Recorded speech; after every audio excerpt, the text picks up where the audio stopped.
before prophethood, before Islam, before everything that would change the world. It was a friendship. Two men from Mecca who had known each other since they were young, who trusted each other completely, who would loved each other deeply.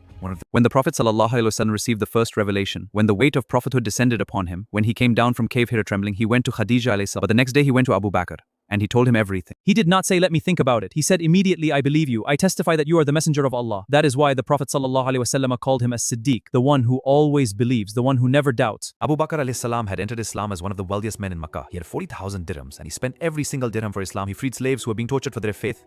Hazrat Bilal, Hazrat Ammar ﷺ, and many others. He gave until he had nothing left. When his father asked, what did you do with your wealth? Abu Bakr said, I spent it for Allah and his messenger. And he had no regret, not even for a single dirham. And then came the night that would define Abu Bakr ﷺ forever. The Prophet ﷺ arrived at his home, in the middle of the night secret, and said, Allah has given me permission to migrate to Medina. Will you come with me? Abu Bakr wept. But not from sadness. He wept from joy, because he had been preparing for this day. He had kept 2 camels ready, for months, waiting for exactly this moment. The Prophet ﷺ looked at him and said, we will go together. They hid in the cave of Thor. For 3 days, the enemy searched everywhere, and they came to the very entrance of the cave. Abu Bakr ﷺ could see their feet. Right outside, if one of them had looked down, it would have been over.